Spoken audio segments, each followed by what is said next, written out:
but I started the broadcast. So hello, Yeah, hello. hello, and welcome to Kiss and Tell magazine. You've got Dr. Sabrina Rojek, Dr. Jenny with us. We've Mhm. got Ava Ashe today with Welcome, us. Ava. Mhm. Sorry? Welcome, Ava. Yes. Thank you. And Thank thank you so you. much for being here with us today. I'm going to intro you real quick and then we're just going to get right into it. Super Awesome. interesting stuff today, friends. So, Ava's an authentic Tantra practitioner, also licensed in hypnotherapy and shamanic movement guide. It was a yoga practitioner moving from this, but working really in sexuality, spirituality, and what does it mean? What does Tantra mean? What does bringing spirituality into sexuality actually mean? And then not just from our Western sense, but then really from an Eastern and a Buddhist tradition of bringing the whole system online. So I'm really excited to have you, Ava, share on this topic because, as you said, and you'll get right into it earlier, we really do have a gap between this sexuality and spirituality. It's almost like, okay, God, stay outside the door, regardless of your beliefs. We have this thing. Please welcome, love, and excited to hear from you, and with what you have to share, and with what you know. And I will be quiet. Yeah, so I guess I'll just begin with a little bit of my story. Um, so I went to India, the thinking it's the birthplace of enlightenment, right? It's involved heavily in spirituality. Yes. And while I was there studying yoga, I really discovered a gap where we weren't really we weren't we weren't bringing in our sexuality. I'm like, we're in the body, we're learning the philosophy behind yoga. Where does my sexuality and pleasure fall into this? Mm. And I really left with no answers. Yeah. um, Mm. and I have been heavily intrigued in my own sexuality from a very young age. So coming into that space where I thought all my questions were going to be answered, I was disappointed in that aspect. I felt like something was missing. Mm. Mm-hmm. So long story short, I heard the word tantra being thrown around a lot, but still it was like a big taboo thing. Even in a place like Mm. India, it was very difficult to find the authenticity. Mm. Um, so I ended up, picking up a book, and it was very horribly written, more like a sex manual than anything very tangible, right? And you know, as I continued through my path, I fell into becoming an erotic dancer for a while. Mm. So, and that was my way of showing up for my own sexual expression. Mm. I love that. But again, after a while, I was still left feeling unfulfilled in that aspect. So as I, continued really trying to develop what this conjunction of spirituality and sexuality was, I discovered the Institute of Authentic Tantra. So, this is heavily rooted in Tibetan Buddhist Tantra, but also in sexology and science. And we are heavily trauma informed. So going from not really knowing what the hell Tantra was Mhm. to going into a space of, there was obviously an in between there when I was still figuring it out. Like, what does this word mean? There's a lot of male practice in the world of Tantra. There's a lot, especially in the West, which I'll talk about more in a moment, is what we normally see of Neo Tantra. So, going back to the world of authentic Tantra, um, we are rooted in Tibetan Buddhist, alchemy. And this is an oral based lineage from the Shangbakao lineage of, Tibetan Tantric Buddhism. And we also call it baby Vajrayana. I know in the spiritual community we've heard Vajrayana, but a lot of times the practices that we find are not very tangible. They're not very, easy to understand. Doable. Yeah, absolutely. So we really harness the five elements in this lineage, and it's so special and so unique because it is an unbroken lineage to this day, meaning Mm. it's an oral transmission of these teachings, which I have never found along my path. A lot of times, what we see is that whatever the original teaching was manipulated in some way, whether it was religious institution or patriarchy or someone that who just, you know, didn't want to go there. Right. So it's unique in the way that we're still harnessing the ancient wisdom, the medicinal benefits of these practices, from all the other people that have also practiced, right? So this is a brand new um, tradition to the West. It wasn't introduced, I believe, until like the 90s. Mm. Um, so that's where I come in, right? Really, really blowing up what Tantra means in the West, and using it for holistic healing, and using a sexuality as a spiritual path. So how do you use it? Do This you is interesting. see couples? Do you see individuals? What do you do with your practice, if you will? Yeah, I work with individuals as well as couples, and a lot of I guess what we see in the West of being neo tantra based is that we jump straight into doing practices with a partner, like tantric sex, Mhm. right? Mhm. Which is wonderful. But we also need to develop our own sexual expression. We need to dissolve root traumas. We need to Yes. involve the subconscious mind on some level, right? We have to have an understanding of our anatomy. We have to have some kind of understanding of what's happening in our nervous system. There's so many points here. So, honestly, to jump straight into a sexual practice of that nature, of Oops. this power, this magnitude of moving sexual energy, potentially with someone that you maybe don't fully trust, or someone who also has very limited, um, you know, um, development in their embodiment of the practice, can be really, really dangerous and harmful. So that's really what separates the uniqueness of Tibetan Tantra, where I often will work with individuals, whether it's a couple coming to me, I will work with both of them. I will work individually with them and as a couple. So you're getting the best of both worlds. We have to understand what's going on in our own internal self and develop that sovereignty right before Mm. we invite our partner into that. And um, that's really what makes it so powerful and makes it so medicinal for ourselves, makes it tangible, is by working with ourselves on some level first, before we're just jumping straight into and talking about Kundalini and, raising all the sexual energy up the chakras, which in Tibetan Tantra, we don't use or those terms like Kundalini and things like that. So it's a bit different, because we use the elemental system. But just to give you a little bit of context, that's part of what deciphers, the neo tantra from an approach of authentic tantra. Hmm. Yeah. There are so many good things that are in here.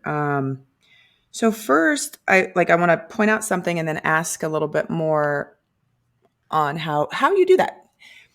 You just said develop sovereignty, and that there's lots of things that stuck out already on what's different from, again, traditional, what Americans often hear as far as what tantra is, and it is all sex. There isn't any other thing to it, and we know that there's something different. So one, thank you um, for talking about all of the components to sexuality.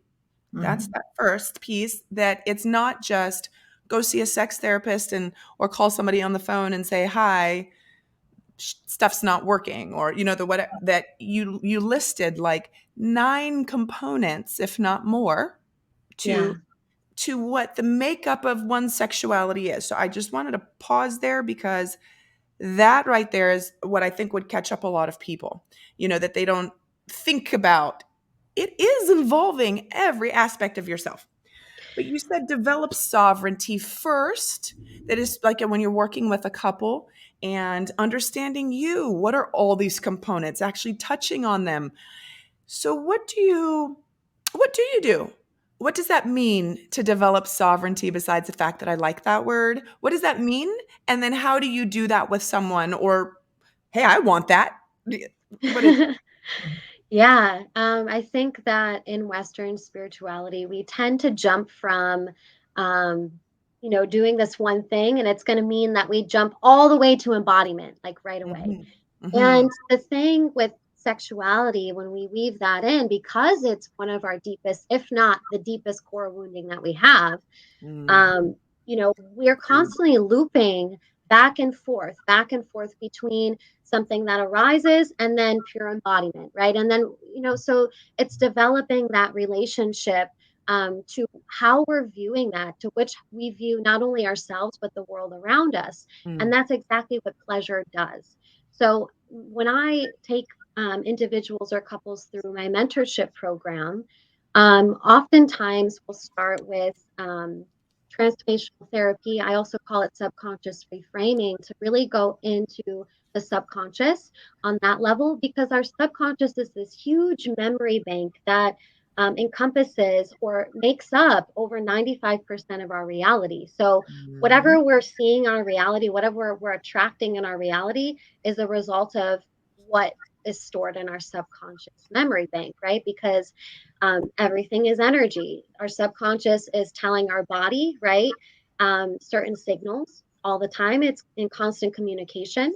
So, even things like sexual dysfunction, oftentimes that's rooted in a core belief system or, something really, really deeply embedded there that that person is totally not consciously aware of. So, a lot of times I will start there depending on the person, and everything I do is so individualized, Yeah. really developed for, their goals, needs, and desires because our sexuality is this huge thing, right? It's so Mhm. vast. Yes. And the sessions develop over time, right? We don't jump straight into, sexual pleasure tools, right? Actually start with learning the fire element, for example, and igniting our sexual energy, developing a relationship with the elemental energy within us and outside of us. So, just in that aspect, we're getting this medicinal dose of Mhm. um, again from all of the lineages or all the people that practice through that lineage. And then we have the knowledge component. So there's the sexology component coming in here where I'm actually teaching you about your body, about your genitals. I'm teaching you why vulva owners can experience over 15 forms of orgasm, right? Why Mhm. is that possible? It's because you're erectile tissue, and here's the location, and here's how you might be able to stimulate it. So, a lot of times, again, what we think of as a sexual dysfunction, for example, like anorgasmia, I don't think that's a real thing. I think that that's truly a lack of knowledge, right? Yeah. Developing into a lack of sensation Yep. because of the trauma, right? I agree. Because of not knowing where to touch, not knowing how to voice our Mhm. needs. It all builds up. Mhm. There's so many layers, right? Mhm. So yeah, as I move through sessions with people, it develops over time to where we do move into me teaching sexual pleasure tools. There's specific steps, and then the embodiment starts to flow in from that space, right? Then they can start to explore. Then they can start to mix things up, right? I firmly believe that we need some kind of structure, right? Or some kind of framework before we just jump right into embodiment because we tend to get lost. Or maybe we get a sense of this embodiment, the sense of sovereignty, the sense of um, um, God self, or we call it Buddha nature, right? Consciousness. But then it doesn't tend to stick, right? So developing these tools over time and with consistency, making it part of your everyday is really Mhm. what I'm all about, making it tangible, making it accessible for people that know nothing about Tibetan Buddhism, know nothing about Tantra. It doesn't matter. It doesn't matter where you're at because it's for your Western body, it's for the Western mind. And I'm also incorporating all these other components, right? So, Do you have, I'm curious, how do you have people resistant to what you're teaching them? I mean, because absolutely. Western culture has us kind of, narrow-minded, if you will. Mhm. So do you have, how do you work around that when you get that happening? Yeah, obviously there is an aspect of someone who really wants it, really desires it, really willing to take, um, really willing to take on the practices, the tools. And I make that very clear that, it's all rooted in pleasure, but that doesn't mean it's going to be pleasurable the entire time. But I'm here to support you through any resistance that you're experiencing. So, already I can usually tell pretty well if someone is really just saying they want to go deep and really dive into their sexuality, and who really isn't. So Mhm. if it comes to that point, I like sometimes I'll just offer the RTT session, the transformational therapy session, saying like, hey, I know you feel like you're ready for this, but something's feeling like it's really in the way. I'm sensing some resistance. Let's just go into the subconscious mind. I'll check in with you in 3 weeks and then we can go from there. Mhm. So there's always, no matter where you start, there's always a path to go really deep into regaining sexual fulfillment and pleasure, right? Can I so yes to all of this Mhm. and kind of piggybacking on whether it's resistance or whatever's. So sovereignty, I said this word earlier. The definition just is supreme power or authority. I even put it in Mm, the comments. Just Mhm. so we understand what that means, because to me, that's really, really powerful. It's supreme power or authority with not only our sexuality, but then you're challenging something that we know to be a thing in American sexuality is then spirituality or religion, Mhm. right? So we know that they're different, or rather, we have definitions that they're different spirituality versus religion. Irregardless, that's what we're trying to marry. Like mm, that's the basis of mm, a lot of people, and that's the barrier. mhm, So, mhm. how can you? I don't know if there's a technique thing that you regularly find yourself doing, or a exercise. I don't know.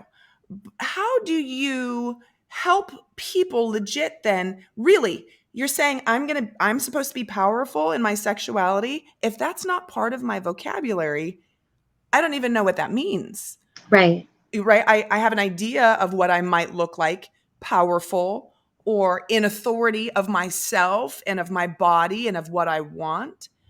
However, we know that that's a problem for a lot of folks.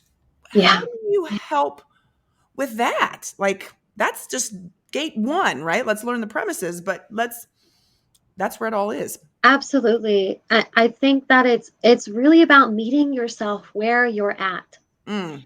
Because when we're You mean constantly not pushed, judging? You mean not telling myself that I'm terrible and ridiculous? That's what you mean? like that's yucky. Like you're just reinstilling the trauma that Yeah.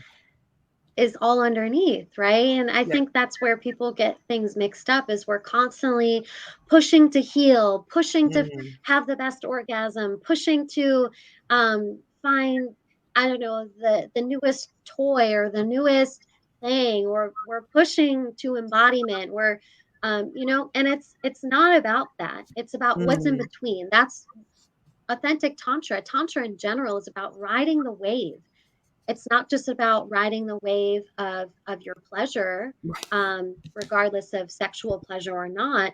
It's about riding the wave of where you're at, the ups, the downs, and acknowledging that it will never end. It's never Mm. going to be, consciousness. And it, in and of itself, I do not believe it's that you're living in some bliss world floating above your body. It's that we experience ecstasy, whether we're in pleasure or pain. The lines start to be Mhm. blurred Mhm. because we've done the work through our subconscious and our nervous system and all of that on a not just a psychological level, but like on a primal level too. Even through our DNA, we have power to change our DNA through pleasure as well. Hmm. That we start to view the world through a different lens, right? Ooh, So new something lens. that occurred to us 2 years ago that just like flung us out of the water for 3 years and we can't stop thinking about it, right? Say that were to happen again, but now your body is in alignment, your nervous system is in alignment, right? Mhm. You have the tools to work through it. So it's not that pain doesn't happen, it's that you can work through it in a means that still overlaps with pleasure and joy and living a fulfilling life, right? That was really, really big what you just said. And I Mhm. don't know, like, just thinking about from a capacity perspective, what you just said. Mhm. Can you say your last two sentences? Do you remember what they were? Can you say them again? It was about the That lens. Oh, go ahead. something along the lines that we can experience pleasure and pain simultaneously, but because we have that different view, that different lens in which we're viewing our world, that we can still layer pleasure and fulfillment on top, right? Mhm. That needs to be on loop somewheres to like let it sink in. I'm serious. Like, yeah, really, it's Mhm. You need yes. to put that on the t-shirt. It needs to be somewhere for to contemplate, to meditate, to marinate, all those M's. Mhm. You have also, Ava, thank you so much for sharing all of your stuffs. This is Yeah. good. This is such good. Embodiment. You've used that word multiple times. For someone like me, or the background that I have, even, I Mhm. love the idea of this. I love that. I know that it's where we need to work towards, or that I would like to work towards. I know the traumas and whatnot. That's a really big effing word, not just for me, but for a lot of people. Mhm. How? How do you do that? And I know Mm, that's a really big question. However, that's a really terrifying idea mm, to embody. That means I might have to feel everything. Does yeah. that Mhm. mean I have to forgive? Does that Yeah. mean I have to reconnect with those traumas? What does that mean? What does that mean? And how Yeah. do I get there? That is a very, very big question because we already come into this world, especially those who have a lineage that was extremely oppressed. Mhm. The DNA, like just through our DNA alone, we already come into this world with some murkiness, Mhm. with some generational trauma, with ancestral trauma, with past life trauma. So there's always so much to work through. And you're right, when we live in a world where perhaps we still don't feel safe Mhm. in our bodies, let alone our environment, There you go. Yes. that is extremely terrifying. Yes. So it's again starting to make your body feel like home again, Mhm. Safety, gently, wanting safety in the body. easily. Yeah, Yes. gently, easily giving yourself that space, right?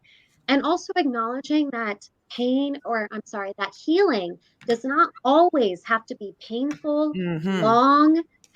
Yes, say that uh, loud. yeah, it doesn't. It does not always have to be so painful and Yes. long and like and excruciating. It does not have to be that way. Yes. So that's Accept that, again people. Hear the, it. Own the it. the sexuality, the pleasure aspect, right? The Yes. pleasure aspect again. When we're constantly in a state every day, reminding ourselves, even in little ways, like, ooh, how can I make this moment a 10? If I can't make it a 10 because of my current situation, am I okay at an 8? At least my subconscious mind isn't like in the background, really pulling out my awareness, without me consciously being aware of it, right? So it's in those tiny, tiny ways that we start to rewire not just our subconscious, but our nervous system on a fundamental level. And it can be so simple. Until it just becomes part of your everyday where you're starting to build upon it, right? And it's, it's not to say that's super easy, obviously not, but just the aspect of pleasure alone, it's like I much rather feel pleasure and heal in the process than just be in excruciating agony and not experiencing any pleasure at all, right? Does that make sense? Yeah, totally. It makes sense for us to realize how sacred our body is. Because Start there. I don't think people realize that. At all, actually. Did everybody get that? Yeah. Realize that your body is sacred? Yeah. That's a novel idea. And I'm laughing about that. It's not funny on how many people that I talk to that it couldn't be further from the opposite, right? Like how many people, so many, are taught everything contradictory to that. And how do we then teach? And I know how it's consistency and it's showing up with the information, but it's teaching you are sacred. We are sacred. There is a right to sovereignty. Just even starting with those basics that you're allowed to have this. You're allowed to have authority over your body and yourself, and you get to say what you want, when, and how. Your birthright. Yes. Mhm. How do you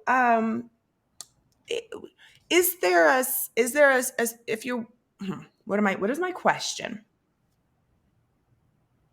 What would be a good question for people to ask themselves to kick off their own journey?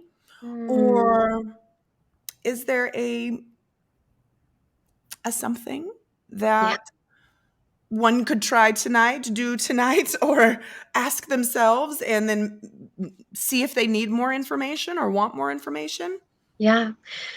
I would say ask yourself the question, am I truly fulfilled with my pleasure experience or am I just settling? Am I truly fulfilled with Good. my pleasure experience? Mhm. What so here's what should a pleasure experience look like then, right?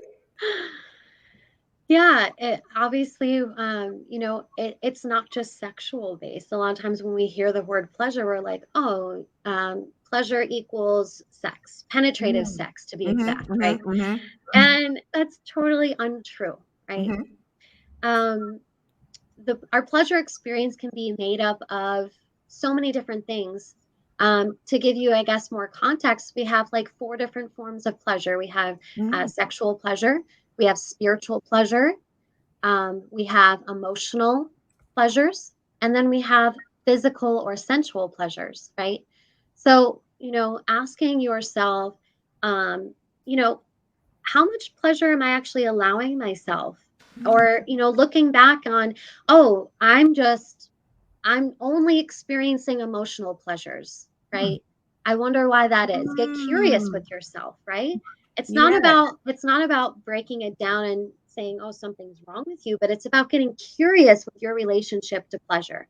And if you have any aversion to different forms of pleasure, for example, okay?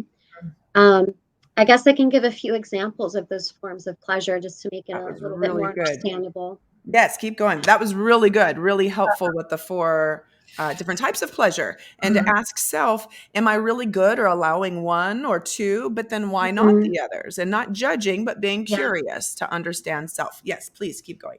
Yeah. So, for example, physical or sensual pleasure, things like massage, things Mhm. like, um, I don't know, going in a really hot bath because it feels good on your body, right? Giving yourself that nourishment. Another one for emotional or mental pleasure, right? Reading a book that really stimulates Mhm. your mind, gets your creative juices flowing, right? Even like a Netflix show that like actually is filling you up, that is an emotional pleasure, right?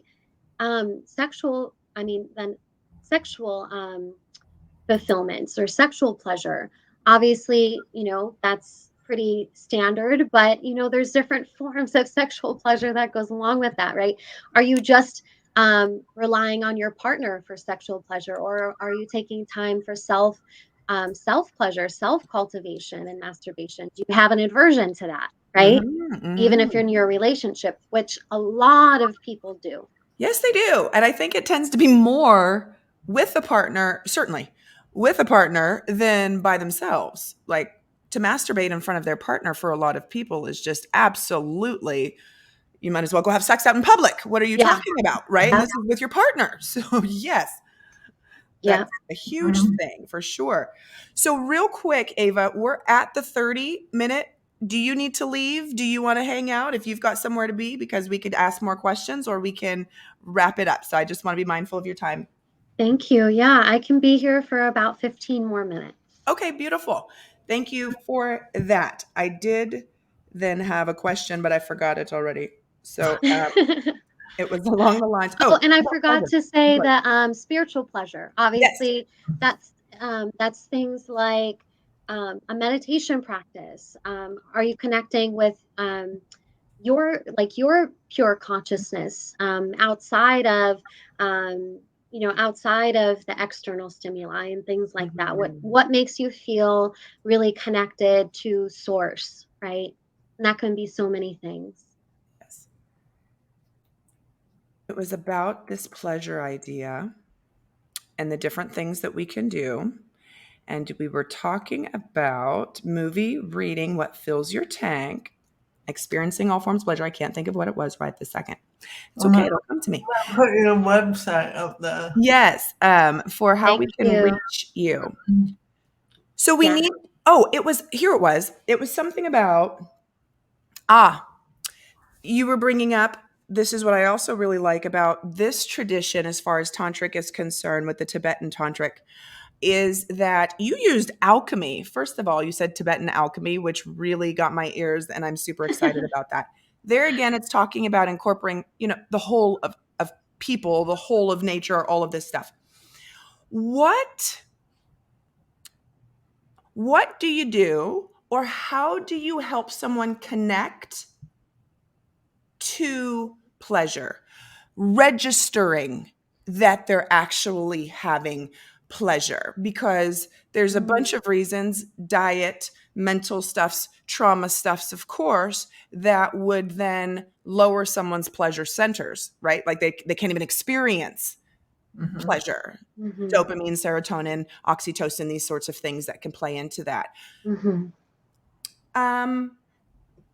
Which question do I want first? I guess it would be, how do we help someone identify that that's the issue?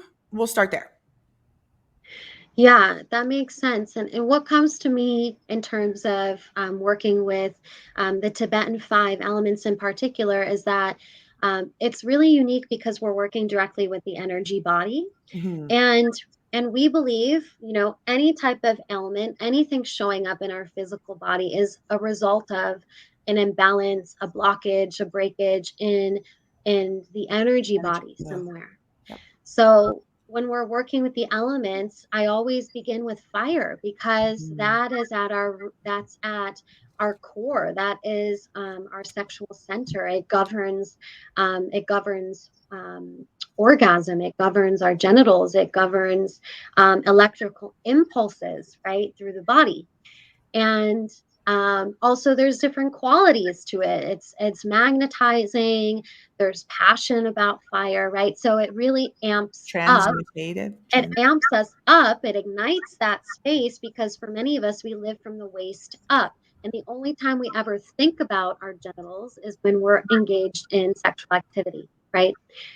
And our sexual energy is not just, it's not just reserved for sex. Our sexual energy is what ignites us. It is what brings it. It's literally our life force, right? It's our life force. So we come into this. You might have just pushed some buttons. Yeah, you just said sexual energy is the life force, and that might have just push some buttons for some folks. So and I love it. Yes, I agree. Keep going. But I just wanted to laugh about that because some people are like, wait, what? No, no, I'll have Yeah, no parts. and again, when I say sexual energy, I don't mean like sexual penetration, sexual Yes. pleasure. I mean that we have the ability to harness that power. And think about this, right? To give you some more context, um, we come into this world through orgasm, right? Yes. So it is us on a fundamental level. Yeah. So, and also in Hmm. Tibetan Tantric Buddhism, It's us at a every fundamental level. Sorry, I had to repeat it. Go ahead. yeah. And in Tibetan Buddhism, we also believe that every orgasm is a glimpse of enlightenment. So we have the ability to Mm. harness our sexual energy, our orgasmic energy, even, Mm. whether it's through orgasm or indirectly, right? Mm-hmm. And for holistic healing, basically, for holistic healing on so many different levels. So from that space, that alone is going to start to shake things up for people so that they actually start to feel more sensation, like physical sensation. Maybe they feel more emotional sensation, more emotional capacity as well. And then they get to develop what their pleasure means to them over time. Mm. So it's going to change. Our pleasure Yes. will be in a constant state of change. There's Um, so many good things in that too. and I like to just give this last example of we have kind of a system or a loop that where healing happens, right? So, if um, for example, if someone is having a numb area inside their vagina, right? And they're just like totally used to it, right? But Mhm. because of the tantra practices, they're like, oh, like that area actually is numb, right? There's something that happens where when we're working with the energy body, we can go from numbness to pain to Mhm. irritation and then to fully functioning. But it can Mm. actually loop back through. It can go back to pain and then back to fully functioning again if it needs to. So again, like healing is not linear. It's that our Mhm. pleasure centers, our pleasure capacity are constantly in a state of change. And to be in that flow, that's what Tantra is also really about, to be in that state of flow and knowing in real time what is happening. Knowing in real time what is happening. This is such good stuff. Yeah, I mean, being aware of it, being self-aware, you know, back to the sovereignty, you know, Absolutely. empowerment. What is it's going to be different for everybody, but what is like the basic step one? What is the thing that you repeat with everyone all the time just because it's the thing that we all need to know to be able to have the jump off, to be able to work with you and all of that? Mhm. Going back to the subconscious reframing, that's normally what I start with for the majority of the time, to really just get our subconscious mind on board, because our body will be more willing to open and bring in Mhm. all of the good stuff, all of the tools, all of the major transformations that are about to take place through our time together. So that is a place that I personally love to start with because I get to really go deep with someone. I mean, these sessions are, I'll do a whole hour long intake, and then I'll do, the session itself is over 2 hours sometimes. And then they get a personal recording that they get to listen to reinstill what exactly it is that they want to be experiencing. So, for example, if someone is coming to me with a sexual dysfunction or a sexual fear or sexual anxiety, all of these things are so real and so frequent in our Western society that, again, often it's stemming from a subconscious belief pattern that is creating this stagnation in the first place. So that oftentimes gives them the really beautiful push that they need to really dive in. And I really love doing those sessions because, again, we go super deep into what is really going on in the subconscious mind. And that's a lot of fun. So, Yeah. We And think so. They don't. We do. People like us think so. Afterwards, after Yes, the as I said, fact, until it's they like get that there. was the best thing ever. Yeah. Yes, then it becomes fun. But in the beginning, we just seem like a bunch of, torturers or doing this to me. Do you reiterate to them that it's a journey, what they're doing, and sometimes in that journey that it might not happen that day, but the following day they're in a better place. That just because they've done all the work with you doesn't mean that they won't have their challenges down the road. Absolutely. And, I'll even see this once in a while, like after some time together, even after a first session, like all of this gunk can still start to come up, like memories and weird sensations. And they're just like, why am I feeling this? Like, I thought I was supposed to feel better. But But that's actually a good sign. Yes. That is a major, beautiful, wonderful sign that that stagnant energy is now making its way out. And it doesn't mean that you have to identify with it. It doesn't mean that you Mhm. have to understand it. It's like Mhm. when we take a shit, we just like flush the toilet, right? We Yes. don't often like dissect it. Like sometimes that's nice, I mean, I have, but when we're going into the subconscious, like nice. sometimes I meant to say when we go into the subconscious, it can be nice to dissect and like What this is what happened. You get the gist, right? you were talking about But sifting through poop but and it shit. doesn't I heard you. I heard you. but it often doesn't matter that all of this gunk is coming out and we have to really get in there and understand every single piece. That can be really exhausting. mhm. So I agree. This has been amazing, Awesome. Ava. Thank Thank you so much. Would you. love to have you back and talk more. And Mhm. I have lots of questions, and I'm Yeah. sure there's more for sure that you would be able to get into.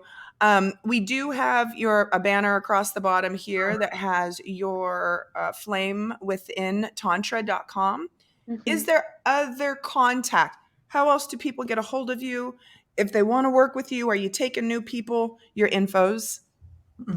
Yeah, my Instagram is probably the best way to talk with me in real time. Facebook is good too, but on Instagram, I do post a lot of really good content. So if you just want to follow me for fun, like that's great too. My Instagram is Ava, so AVA dot Ashe, so it's ASHE, and that's where you can find me on Facebook as well. Yeah, a lot of information is on that link below as well through my website. You can learn a little bit more about me, and again, everything that I offer is really tailored to your unique desires and goals. So if you don't see what you want to, if you don't see the exact thing you're looking for on my website, just come to me and we can chat. And yeah, I'm also just a quick thing that I'm also moving to Lancaster, Pennsylvania. So if you happen to be in the area, get in contact with me. I also do in person, but I work with anyone all over the world, In people person all and over. online, Yeah, right? Okay. absolutely. Yes. Beautiful. I will be messaging you my darn self for chatting and stuff. Again, thank you so much for your wisdom and what you're offering to the world and helping to minimize suffering and expand pleasure and helping people have the tools to live this life the way I feel that we were meant to. Uh, enjoy and Yeah. actually wanting to be here, right? Yeah. Thank you all, friends, for joining us. I'm going to put this other banner up real quick for our next podcast. That's the correct, right? July 12th, 7 p.m. We're going to be Mhm. talking about the benefits of exercise and sex with Melissa. She's a Pilates instructor, KNT Obsessions article writer, and personal trainer. So she will be with us again, July 12th, 7 p.m. Today, we have had Mhm. Ava Ashe with Mhm. flamewithintantra.com Mhm. talking to us about um, Tibetan Tantra, understanding what that actually means, that sexuality and spirituality can live in the same place, and they are the same thing. Like they're not separate. Isn't that interesting? Mhm. So many good nuggets, so many good things. Check her out. Follow us. We'll see you in a couple of weeks, friends. And Mhm. thank you again for joining us. Until Thank next you. time. Bye.